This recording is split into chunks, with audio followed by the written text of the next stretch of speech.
Good morning. This is a quick tutorial on how to read your learning plan each week because there are some key things that I want everyone to be able to understand about them, and there are some other things that are optional that I need you to understand are optional as well.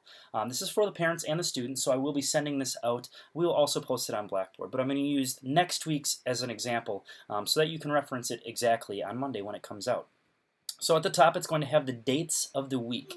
This is very, very important because although it says September 17th through the 21st, you can submit things really for this week through that Sunday. So that would actually be the 23rd. And that's absolutely fine. Just know that the next plan is going to come out on the 24th. So this is just the weekdays that I will be technically grading things, but you can turn those in afterwards as well.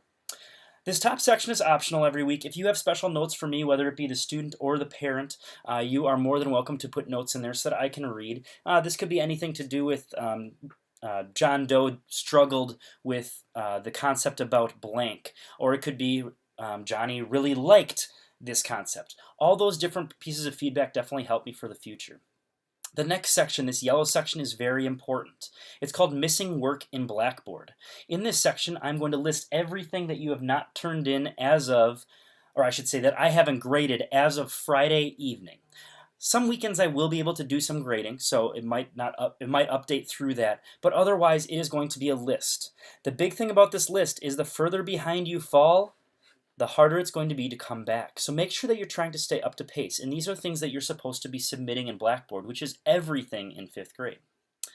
Then is your learning plan for the week. And it's going to be organized by subject, then the plan, then this purple column, which I'll tell you about in a moment, and then the work that is to be turned into Blackboard. Notice that it says turn into Blackboard right here. So everything should be turned into Blackboard, and it also tells you where. So we'll just use literacy as an example, but as you can see, math, science, social studies, phys ed, art, and music all look the same. So I'm just going to use one of them. So it'll say the subject on the left-hand column. Then your next is going to be the unit number and the week that we are on.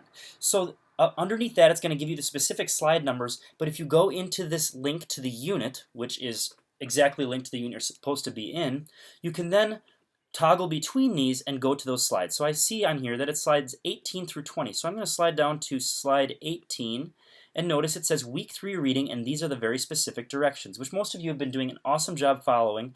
Make sure if there's more than one thing you need to do that you do that. And then on 20 is what you need to turn in. So in this case, it's going to be a presentation called Why I Read. And notice that this is another place that'll tell you exactly where to turn it in. Turn into Blackboard under week 3 literacy. So very, very specific. So there shouldn't be questions about where this is located. Then the purple column is where it's going to be a little more interesting here. And this is going to be optional. And it can be parent notes for the most part, or if a student has questions, you're more than welcome to do that as well. So in each of these, it's going to be different styles of questions, but what is one thing that you learned or your student learned in a literacy unit this week? Again, this is optional. This is something that if you want to go over with your child to kind of review and reflect on the week, it's not a bad thing because it kind of makes the wheel turn in your head to remind you of what you learned. Then the next one is one thing you learned from each of the E-sessions.